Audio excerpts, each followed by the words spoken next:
सबसे पहले बात कर लेते हैं नीट परीक्षा मामले की, जिस पर सुप्रीम कोर्ट में आज सुनवाई होनी थी। सुप्रीम कोर्ट में सुनवाई टल गई है।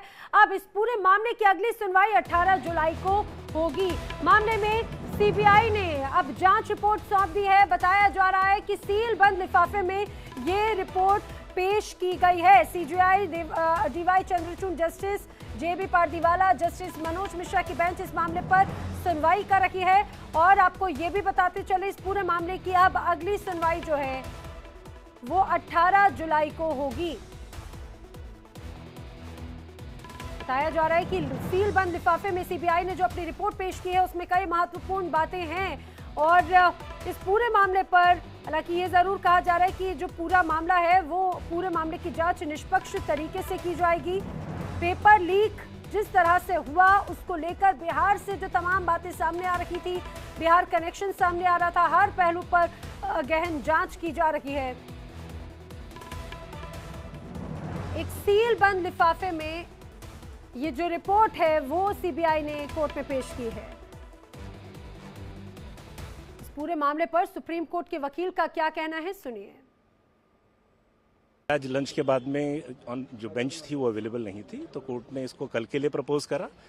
फाइनली सॉलिसिटर जनरल मंडे और ट्यूसडे अवेलेबल नहीं थे, तो मैटर वेडनेसडे को वेकेशन होने की वजह से अब थर्सडे को सुना जाएगा। अब ये तो सेंटर शुरू से ही डिफरेंट व्यू ले रहा है। कभी वो मान रहे हैं कि लिमिटेड लीक हुआ है, लेकिन आज उनका जो एफिडेविट फाइल हुआ है उस एफिडेविट में उन्होंने इवन पटना के लीक को भी डिनाई कर दिया है। तो पटना में भी उनके हिसाब से पटना, सवाई माधोपुर, कहीं भी कोई किसी किस्म का कोई लीक नहीं हुआ है। तो सुना आपने, वकील बता रहे हैं कि सीबीआई की तरफ से जो रिपोर्ट पेश की गई है उसमें पेपर लीक की बात को सीधे सीधे डिनाई किया जा चुका है, उसे सीधे सीधे खारिज किया जा चुका है। लेकिन अब इस पूरे मामले पर याचिकाकर्ता वकील से हमारे सहयोगी ने बातचीत की। हमारे सहयोगी लीगल एडिटर आशीष सिन्हा ने बातचीत जब की तो उन्होंने क्या कहा, सुनिए। नीट यूजी मामले में सुप्रीम कोर्ट में आज सुनवाई टल गई है। हमारे साथ याचिकाकर्ता के वकील श्वेतांग जी हैं। श्वेतांग जी, कल जो हलफनामा एनटीए की तरफ से दाखिल किया गया, उस हलफनामे में एक बात चौंका रही है। अगर हम उस हलफनामे को गौर से देखें तो जिस पटना में एफआईआर दर्ज हुई थी 5 मई को, जिसमें ये आरोप लगाया गया था कि वहाँ पेपर लीक हुआ है, एनटीए ने साफ कहा कि इस तरह की कोई घटना ही नहीं हुई वहाँ पर। नहीं, इसका तो हम अभी जवाब देंगे। इसका हमने जवाब तैयार किया हुआ है। जो पटना की एफआईआर थी उसमें साफ साफ लिखा हुआ है और स्टूडेंट्स के कन्फेशनल स्टेटमेंट्स है जो ये कहते हैं कि एक दिन पहले ही पेपर उनको मिल गया था और उन्होंने रात में बैठ के तैयारी की है। तो जो एनटीए ने जवाब दिया है उसमें ये तथ्य सही से नहीं इस पर प्रकाश डाला गया है। तो वो हम लोग अपना रिजॉइंडर फाइल करने के लिए विचार कर रहे हैं, जिसमें हम ये अपने सारे तथ्य लाएंगे कोर्ट के सामने। एक और अहम बात कि आज चूंकि अदालत ने जवाब दाखिल करने के लिए समय दे दिया, लेकिन पिछली बार मुझे याद है कि कोर्ट ने ये कभी नहीं कहा था कि सीबीआई सील बंद लिफाफे में अपनी रिपोर्ट दे।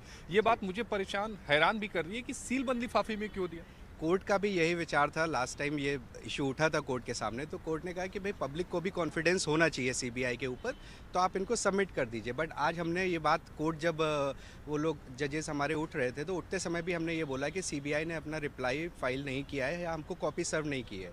तो कोर्ट का ये व्यू था कि हमारे पास कॉपी आ गई है, बाकी नेक्स्ट डेट पे देखेंगे जो भी होगा। यानी कुल मिलाकर कहें तो गुरुवार को सुनवाई से पहले सीबीआई की स्टेटस रिपोर्ट जो है वो पब्लिक तो नहीं होने वाली। हाँ, जो कि हमको लग रहा है कि वो पब्लिक नहीं होगी। अच्छा, एक आखिरी सवाल दे दीजिएगा, क्योंकि दर्शक जानना भी चाहेंगे कि आज की सुनवाई गुरुवार तक के लिए क्यों टल गई है। आज जजेस जो है लंच के बाद बैठ नहीं रहे थे और मंडे और ट्यूसडे को हमारे जो सॉलिसिटर जनरल है वो अवेलेबल नहीं है और वेडनेसडे को छुट्टी है, जिस कारण से थर्सडे को सुनवाई होगी। तो गुरुवार को जो सुनवाई होगी वो बेहद अहम होगी, क्योंकि एनटीए और केंद्र की तरफ से जो हलफनामा दाखिल किया गया था उसमें ये कहा गया था कि जुलाई के तीसरे हफ्ते से काउंसलिंग शुरू होगी। सुनवाई अब अगले गुरुवार को है, इसलिए वो दिन बेहद अहम हो जाता है।